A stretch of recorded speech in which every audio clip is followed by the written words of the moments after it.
13장 3절 51강 죄를 용서받는 것 3.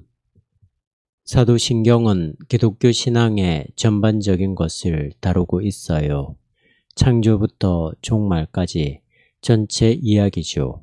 그래서 이 사도신경만 우리가 이해한다고 하더라도 기독교 신앙의 기본적인 틀을 다 이해하는 거라고 볼 수 있습니다. 죄에 대한 것도 거기에 해당됩니다. 우리가 지난번에 2번에 걸쳐서 이미 죄에 대해 이야기를 했어요. 앞에서 한 이야기에서 어느 정도 방향이 잡혔다고 보고 거기서 핵심을 여러분은 어떤 것이라고 생각하셨나요? 일단 최소한 이런 것만은 여러분들의 마음속에 정리가 되어야 합니다. 기독교가 말하는 죄는 인간을 죄의식 속에 빠져들게 하는 것이 아니라 오히려 생명 지향적인 것이라는 거죠. 인간이 죄인이라고 하는 명백한 사실, 그것을 반복해서 강조함으로써 심리적으로 자기 열패감에 빠지게 하려는 것이 절대 아니라는 겁니다. 지금까지 이것을 여러 각도에서 여러 번 다루었어요. 죄, 죄인, 죄 용서 등등을 따로 떼어서 생각하면 안 됩니다. 부활 생명과 연관될 때만 이게 의미가 있는 거죠. 그러한 연결, 긴장감, 이런 것들을 정확하게 붙들고 나가기가 그렇게 만만치가 않습니다. 사실 그것뿐만 아니라 기독교 가르침 전체가 유기적으로 연결되어 있는 거죠. 그 유기적 연관성이 어떤 때는 직접적으로 닿기도 하고 어떤 때는 간접적으로 닿기도 하고 어떤 때는 아주 굵은 줄로 닿기도 하지만 때로는 가느다란 줄로 닿기도 하는데 그렇게 아주 세세하게 그런 연관성들을 잘 아는 게 필요합니다. 어쨌든 죄 문제에서 우리가 놓치지 말아야 될 분명한 사실은 이 죄와 사죄 문제가 그것만 따로 떼어놓고 볼 수 있는 것이 아니라 오히려 부활, 자유, 생명 이러한 문제와 긴밀하게 연결되어 있다고 하는 것입니다. 한국 교회에서는 이 죄가 비신학적으로 이해되고 있죠. 대단히 병적인 증세로까지 봐도 과언이 아닐 정도의 인식이라고 할 수 있습니다. 그걸 우리가 이런 공부를 통해서 뛰어넘어야 되죠. 오늘 그러한 문제들을 조금 더 직접적으로 이야기하고 있습니다. 하나님과의 분리인 죄가 인간 현존을 직접 죽음의 형벌로 몰아간다면 죄 용서 개념은 새로운 의미를 획득한다.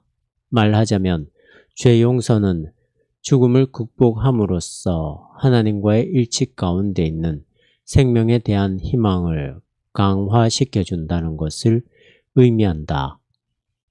이러한 해방하는 희망은 확실히 현재의 삶에서 이미 작용하고 있다. 이런 한에서 윤리적 전망은 진실한 것으로 남는다. 인간의 태도 가운데서 그리고 그 공동의 삶 가운데서 무엇이 변화하는가라는 점은 별로 중요한 문제가 아니다. 휴머니티의 일들은 윤리적 행위로 해결되는 것이 아니다. 윤리적 목표를 명확하게 설정하지 않는 한 휴머니티가 현실적으로 성취되지 않을지도 모른다는 생각은 다행스럽게도 사실이 아니다.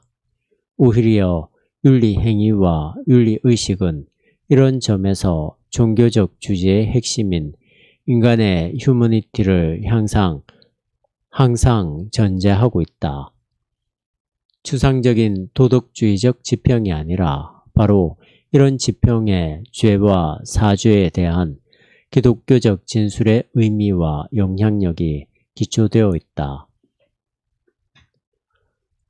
이런 의식은 죄와 사죄가 생명과 죽음에 대한 질문과 어떤 관련성을 맺는지 주시할 수 있을 때만 항상 늘 획득될 수 있다. 앞서 제가 말씀드린 내용을 판넨베르크가 책에 있게 설명한 겁니다. 죄 용서는 우리를 좌절이나 불안으로 몰아넣는 게 아니라 하나님과 일치로 인해 주어지는 생명에 대한 희망을 강화시켜 준다는 거죠. 아주 적극적인 의미입니다. 또 여기서 오해가 없었으면 좋겠습니다. 모든 게 잘 되고 있으며 다 용서받았다는 식으로 죄에 대한 인식들이 아주 무의미해져 버리는 신앙도 건강한 것이 아니죠. 이렇게 우리는 극단적으로 흐를 때가 많이 있습니다. 너무 죄의식 속에 꽉 찌든 신앙이 있는 반면에 아예 그런 것과는 전혀 상관이 없는 죄론에 대한 낭만주의적인 접근도 있는 거예요. 이건 역시 무책임하고 바람직한 것은 아닙니다. 이러한 현상이 한국 교회에서는 두 방향에서 드러납니다.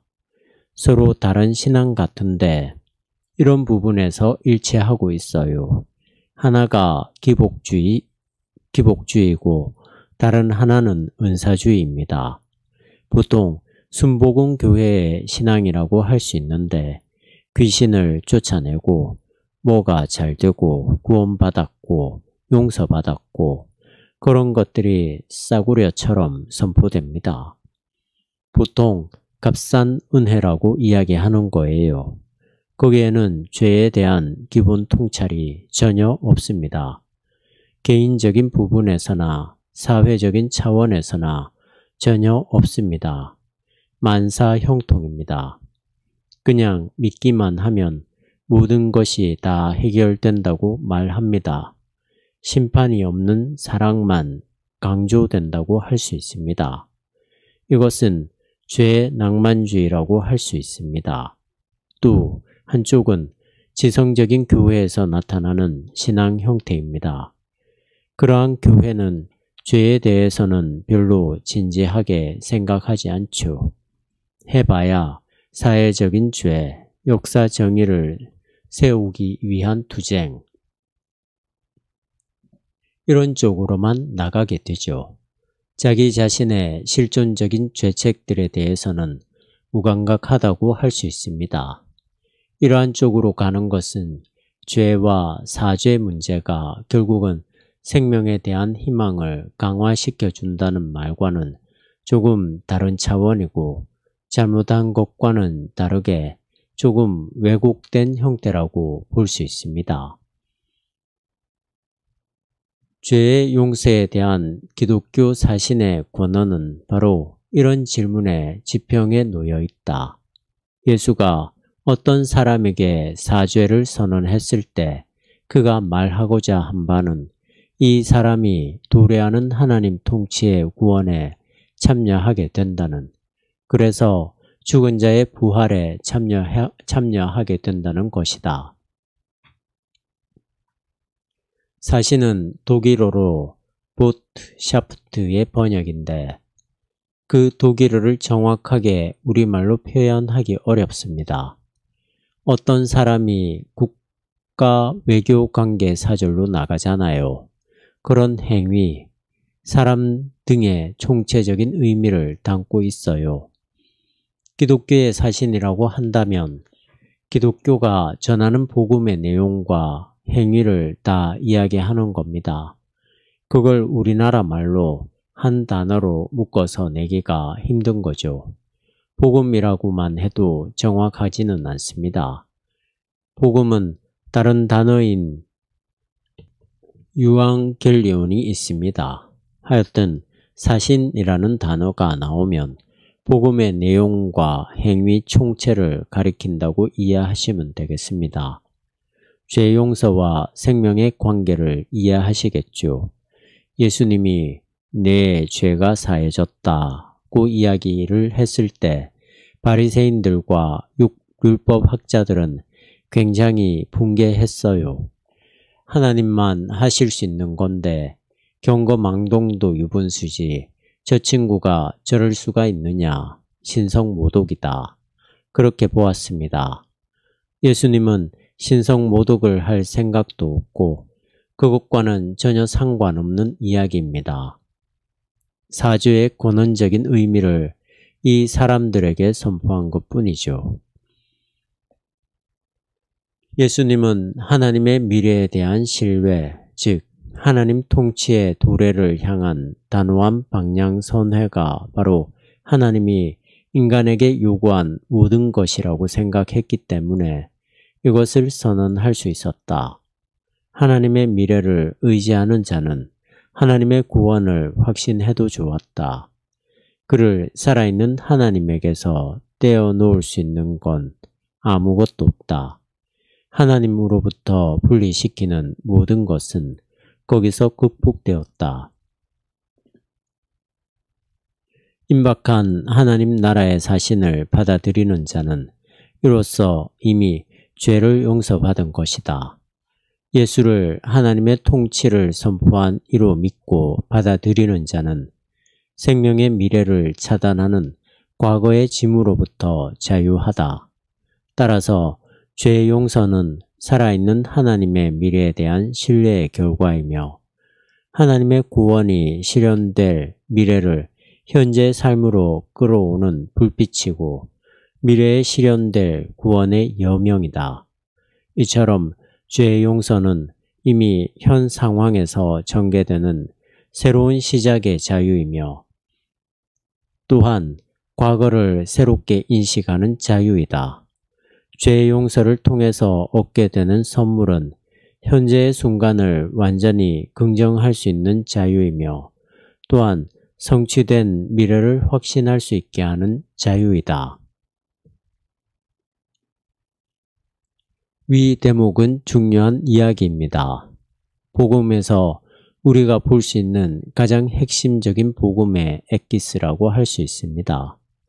하나님이 우리 인간에게 요구하는 것은 단 한 가지라고 하는 거죠. 율법은 한 가지가 아니라 수백, 수천 가지였어요. 그걸 다 행할 수가 없는데 그 율법의 짐으로 유대인들은 숨을 쉬기 힘든 거죠. 그런 것들을 다 배척하고 오직 한 가지 사실만 예수님이 사람들에게 하나님이 요구하시는 것으로 제시한 겁니다. 회개하라고 하는 거죠. 하나님 나라가 가까웠다. 회개해라. 헬라어 메타노이아가 회개인데 이것은 방향선회라는 뜻이죠. 하나님을 향해서 돌아서라는 겁니다. 하나님에게 돌아서라는 말을 사람들은 교회에 나오라거나 옛날에 잘못한 것을 회개하라는 식으로만 생각합니다. 틀린 것은 아니지만 근원적인 의미와는 다른 거죠. 하나님을 향해서 돌아선다는 것은 하나님의 미래를 신뢰한다는 겁니다. 하나님의 통치가 온다는 것을 신뢰하고 그쪽을 향해서 모든 영적인 관심을 돌리는 거죠. 그 하나만 하나님께서 우리에게 요구하시는 것입니다. 가장 핵심적인 거죠. 그 이외에는 아무것도 없습니다. 물론 예수님께서 선한 사마리아 사람의 비유에서 너도 이와 같이 해라 하신 말씀들이 있기 때문에 어떤 윤리적 행위들도 요구하시는 것으로 볼 수 있습니다. 일단 그렇게 생각할 수 있어요. 그러나 그것은 차원이 다른 겁니다. 하나님이 인간에게 요구하는 것은 오직 한 가지, 하나님의 미래를 온전히 신뢰하고 그분의 통치가 가까이 온다는 사실을 향해서 방향을 선회하는 것 한 가지입니다. 사죄를 통해서 우리는 그것을 경험할 수 있는 거죠. 사죄는 바로 거기에 참여했다고 하는 의미예요. 그런 사람들이라고 한다면 당연히 선한 사마리아 사람처럼 이웃들을 향해서 개방하는 거죠. 자기를 여는 거죠. 선한 사마리아 사람의 비유에서 핵심은 바로 그것입니다. 하나님의 미래를 향해서 영혼을 돌린 사람은 이웃을 향해서 개방적일 수 있다는 겁니다. 종교적 주제에 근거한 휴머니티를 이야기해야 되는 거죠. 과거, 현재, 미래를 관통해서 생명과 닿을 수 있게 하는 기독교 교리 중에 하나가 죄의 용서입니다. 이 얼마나 역동적입니까? 이런 것들이 한국 교회에서는 신자들의 약점을 지적하는 도구로 오용되고 있어요. 안타까운 일입니다. 한국 교인들의 심리를 정확하게 분석하면 병적인 요소가 많이 있을 겁니다. 특별히 죄의 문제와 연관했어요. 죄 용서를 통해서 자유가 확실하게 보장된다는 의미는 인간이 자기 스스로는 자유하지 못하다는 것이다. 이러한 사실을 개개인이 자유롭게 선택해서 획득한 자기 확장이 더 이상의 조치 없이도 현재적으로 자유를 실현할 수 있는 곳에서만이 아니라 인간에게 자기 해방의 과업이 이루어진 곳에서도 역시 전제된다. 복잡한 말 같은데 단순한 이야기입니다. 단순하다기보다도 간단한 이야기입니다. 선진국이 되고 우리가 공부를 해서 지식인이 된다고 해서 자유가 해결되는 것이 아니고 근원적인 것들이 해결되어야만 우리가 인간들이 만들어가는 자유의 영역들이 실질적 의미를 확보할 수 있다고 하는 겁니다.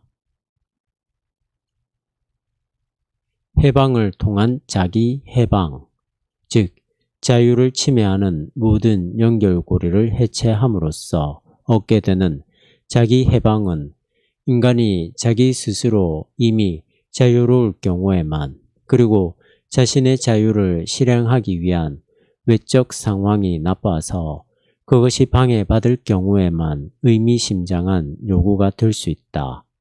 만약 인간이 이러한 방식으로 자유할 수 있다면 오늘날 우리가 흔히 경험하고 있는 것처럼 자신의 모든 성향과 욕망을 모두 소진시켜 버리는 데까지 나아가는 것이 바로 자유를 확장시키는 권리라고 간주될지 모르며, 또한 자기를 확장시킬 수 있는 여러 상이한 관심들이 모두 타당한 것으로 다루어질지도 모른다.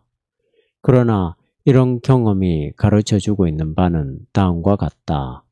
서로 다른 인간들이 자기를 확장시키려고 하기 때문에 상호간 충돌하게 될 뿐만 아니라 이런 요청들이 기대한 만큼의 만족이 아니라 단지 대용품만을 획득하게 되며, 따라서 당연히 인간으로 하여금 생명을 진실하게 성취할 수 있는 기회를 강탈해 간다고 말이다. 만약 인간이 자기를 실현하고자 하는 그 길이 오류라고 한다면, 그리고 이것이 죄라는 낱말을 가리킨다면 그 길들은 분명히 참된 자유에 이르게 하지 못한다. 참된 자유는 사람들에게 우선 선물로서 주어지는 게 틀림없으며 순간적인 상상의 필요성이나 자기에게서 이미 이루어진 것과는 달리 외부로부터 열려야만 한다. 이게 피조물의 한계죠. 피조물은 내부의 존재의 근거를 갖고 있지 못합니다. 그러니까 내부, 자기 안에서 아무리 노력해도 찾으려고 해도 가능하지 않죠. 물론 선승들이나 도인 같은 사람들은 자기 내부에서 자유롭지 않느냐고 말할 수 있습니다만 우리가 거기까지 이야기하기는 힘듭니다. 과연 그들이 경험한 것들이 참된 자유냐 하는 것은 더 논의가 필요하고, 그들은 그들 나름대로의 논리가 있을 테니까 내버려 두면 됩니다. 우리는 기독교적인 관점에서 인간에게는 그런 것이 가능하지 않다고 말하는 것이요. 이것은 오늘날의 영적인 상황에 대한 거대 담론만이 아니라 이미 전체 근대에서 다루어진 질문이다. 즉, 인간이 스스로에게서 이미 자유한지 아닌지, 혹은 그가 참된 자유에 참여하기 위해서 스스로에게서 해방되어야 하는지 아닌지에 대한 질문이다. 참된 자유에 참여하겠다는 것은 기독교 신앙이 죄의 용서를 진술할 때 고백되는 사실이다. 이것은 인간이 자기 스스로에게서 자유로운 게 아니라 우선 하나님의 약속에 대한 믿음을 통해서 참된 자유에 도달한다는 16세기 종교개혁자들의 칭의론에 담겨있는 핵심 내용이다. 칭의는 내가 스스로 의로워지는 것이 아니라 의롭다고 인정받는 거죠. 나의 의가 아니라 그리스도의 의가 나에게 전가되는 거예요. 이러한 종교개혁자들의 칭의론이 단순히 교리적인 차원만이 아니라 근대주의의 인간론과 깊이 연관되어 있는 겁니다. 해방하는 약속의 내용으로서 종교개혁은 죄의 용서를 제시했다. 이처럼 종교개혁의 칭의론은 우선 죄의 용서가 그리스도 안에서 주어진다는 약속에 대한 신뢰를 통해서 인간이 자유를 획득한다는 사실을 말하고 있다. 이 자유는 우리 자신의 피 안에서 하나님과 예수 그리스도를 통한 그의 계시 가운데 기초하고 있기 때문에 참된 자기를 위해 인간을 해방시키는 자유다. 종교개혁은 하나님의 약속을 믿음으로 자유가 주어진다는 칭의론의 중심 태제를 통해서 인간은 스스로에게서 이미 자유하다는 당시에 이미 활동적 경향을 보였던 근대적 자명성과 대립적인 입장에 섰다. 그렇다고 해서 종교개혁이 이런 상반된 이해를 통해서 근대의 자유론과 무조건 대립하는 것은 아니다. 오히려 칭의 신앙이 말하고자 하는 하나님에 대한 확신은 사회적으로 인가된 이념적 세력에 맞서 개인의 자유를 신장시키려는 가장 강력한 충격으로 작용했다. 이를 통해서 이 확신은 정치적 자유의 역사에서 획기적인 역할을 감당했으며 동시에 기독교 전통과 전투적인 교회가 무조건적으로 요청했던 권위주의에 대한 계몽주의의 전통 비판에서도 역시 획기적인 역할을 감당했다. 큰 틀에서 근대주의 흐름과 종교개혁자들의 관점이 서로 어떻게 충돌되고 또한 어떻게 연관이 있는가를 이야기하고 있습니다. 여기서 핵심은 자유예요. 기독교 전통, 특별히 종교개혁자들의 관점에 의하면 이 자유는 죄 용서에 의해서 주어지는 겁니다. 우리 바깥에서 주어지는 것이죠. 반면에 자유주의적 근대주의자들은 인간 스스로 자유로워질 수 있다고 이야기합니다. 대립적인 주장입니다. 그러나 대립적인 점만 크게 강조할 것만 아니고 결국 그러한 방식으로 개인의 자유를 신장시키는데 크게 역할을 했다는 게 중요합니다. 그게 교리사적으로 좀 복잡한 문제인데요. 근대주의 자유사상가들이 말하는 그것하고 종교개혁자들이 말하는 것하고 또 로마 가톨릭 교회가 말하는 것들이 이렇게 저렇게 얽히고 설켜 있는 거예요. 그런 점에서 이제 일반 근대주의 자유사상가들과 종교개혁자들이 만나는 지점도 있고 갈라지는 지점도 있습니다. 그런 여러 가지 맥락에서 종교개혁자들이 인간 자유를 신장시키는데 큰 역할을 했다는 거죠. 교회의 억압으로부터 완전한 자유니까요. 행위로부터의 자유니까요. 믿음으로써 구원이 은총으로 주어진다고 하는 관점들을 제시해 주었으니까요. 더 이상 교황이나 교회가 아니라 성경만이 신자들의 삶을 규정하는 규범으로 제시되어 있으니까요. 얼마나 많은 자유의 영역이 열려 있는지 우리는 알 수 있습니다.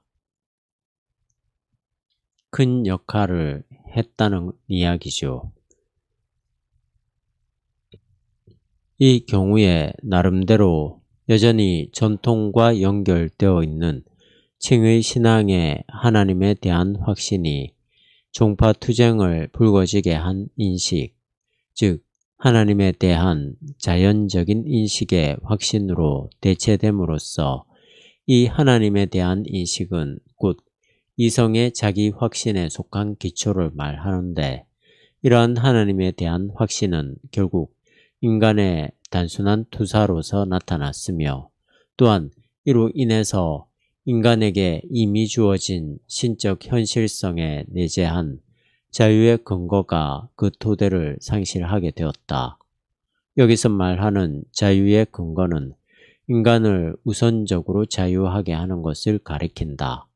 이로써 자유의 원리는 결국 절대적인 진리 없이 임의적인 것으로 나타나게 된다.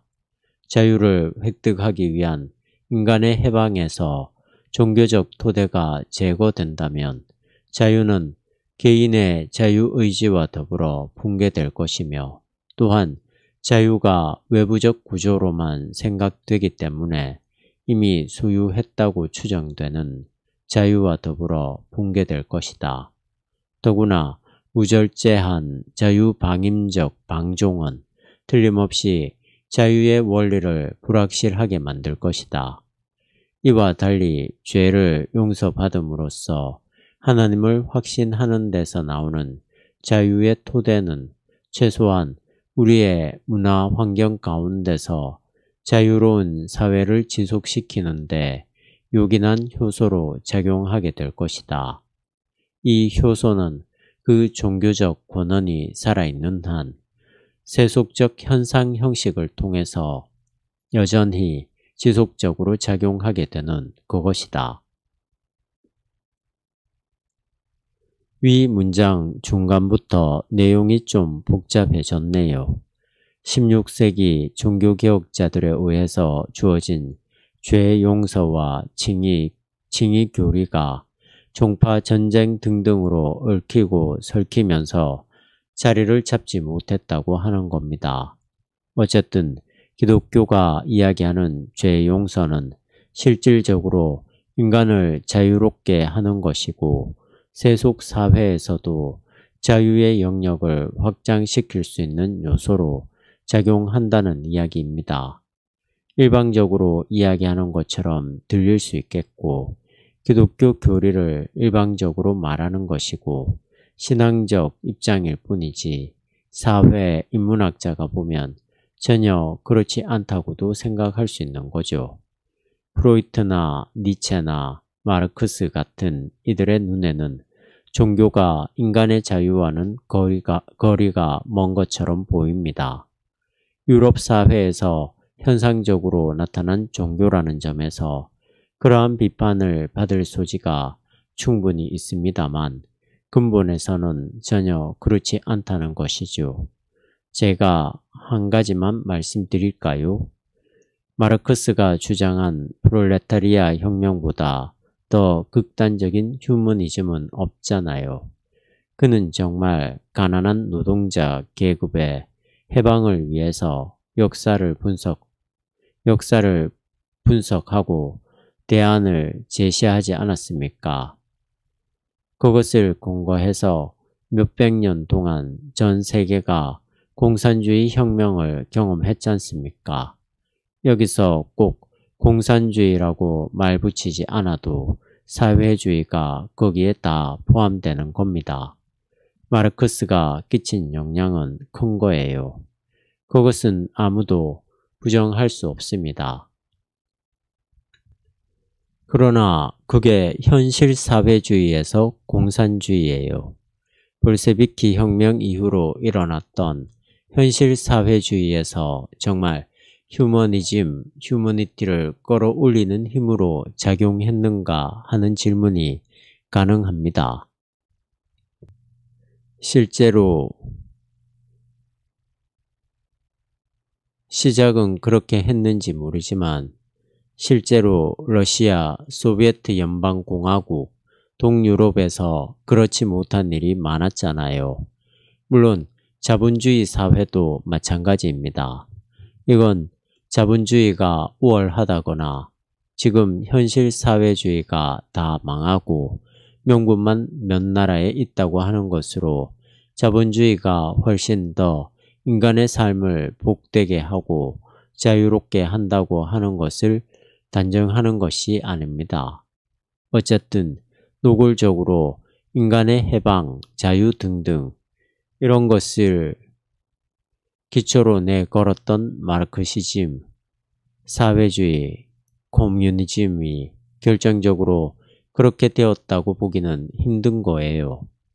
결국 무엇을 이야기하는 거냐 하면 인간의 자유와 해방이라는 것이 외부적인 조건이 충족되는 것으로 완전히 해결되는 것이 아니라는 거죠.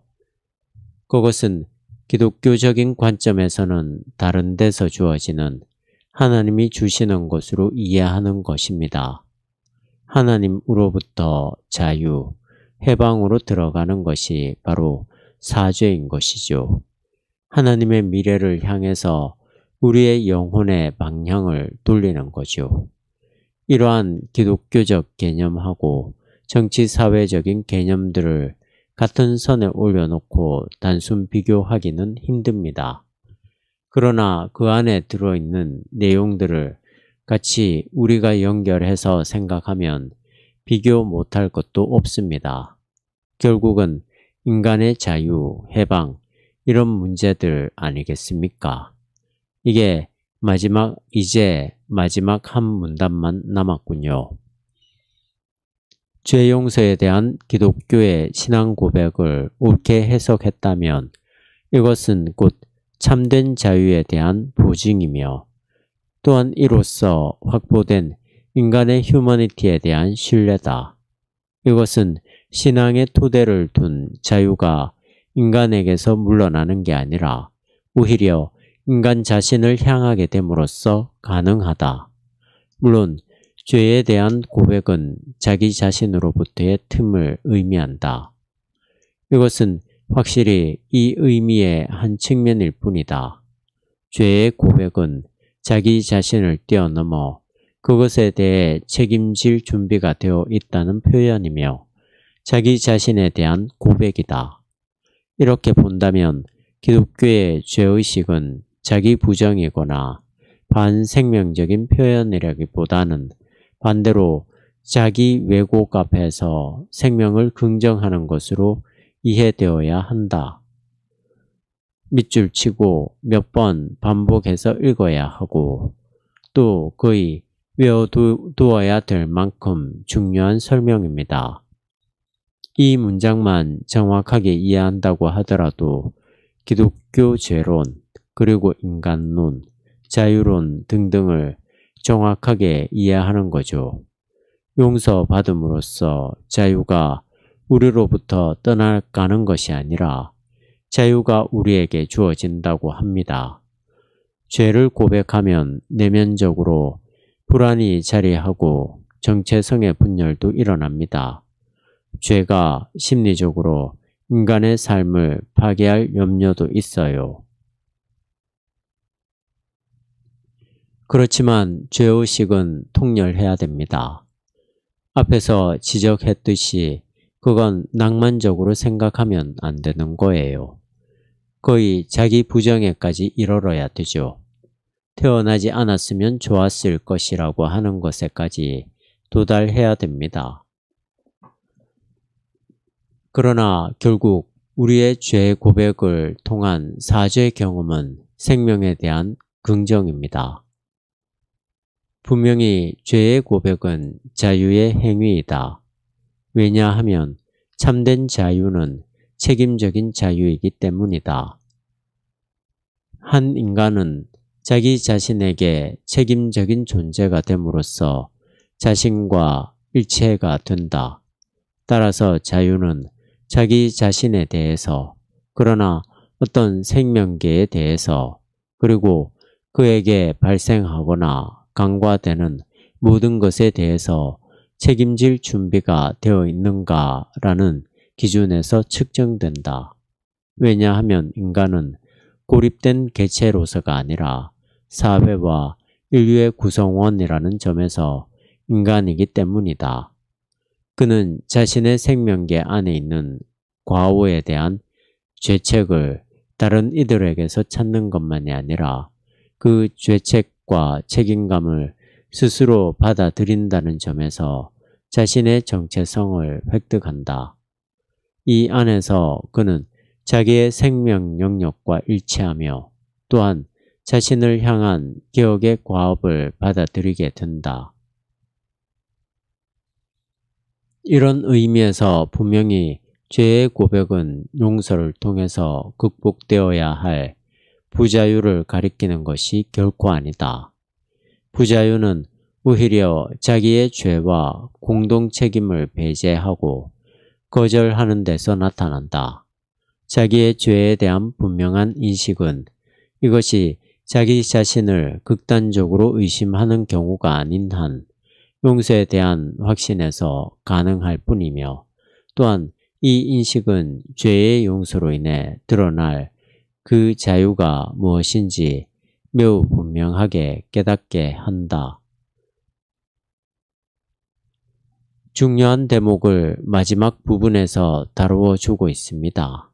그러니까 죄의 용서는 자유에 이르게 하는데 그것은 방임이 아니라 책임까지 연결되는 거죠. 이렇게 머릿속에 정리하십시오. 죄, 사죄, 자유, 책임이 다 연결됩니다. 죄에 대한 통렬한 인식, 그 다음에 고백으로 우리가 사죄를 얻고, 사죄는 곧 하나님의 통치에 대한 희망인데 결국 거기서 참된 자유가 주어지는 것이고, 그 자유를 경험한 사람은 결국은 그것은 곧 책임, 생명계, 자기 자신, 모든 이웃들을 향한 책임까지 수반한다고 이야기할 수 있습니다. 여러 가지 단어들이 이렇게 엉키면서 기독교의 진리를 확 드러내고 있는 문장들입니다. 한번 읽고 무슨 뜻인지 금방 알아차리기는 좀 힘들겠죠. 이런 책들은 몇 번에 걸쳐서 반복해서 꼼꼼하게 생각하면서 읽어야 될 겁니다. 그리고 마음이 안정되었을 때 읽어야 돼요. 그냥 심심하니까 읽어보자는 방식으로는 안 될 것 같아요. 물론 심심하다는 말도 목표의식이 없기 때문에 영적으로 부드러워져서 이 말들이 잘 들어올 수 있는 계기가 되기는 합니다.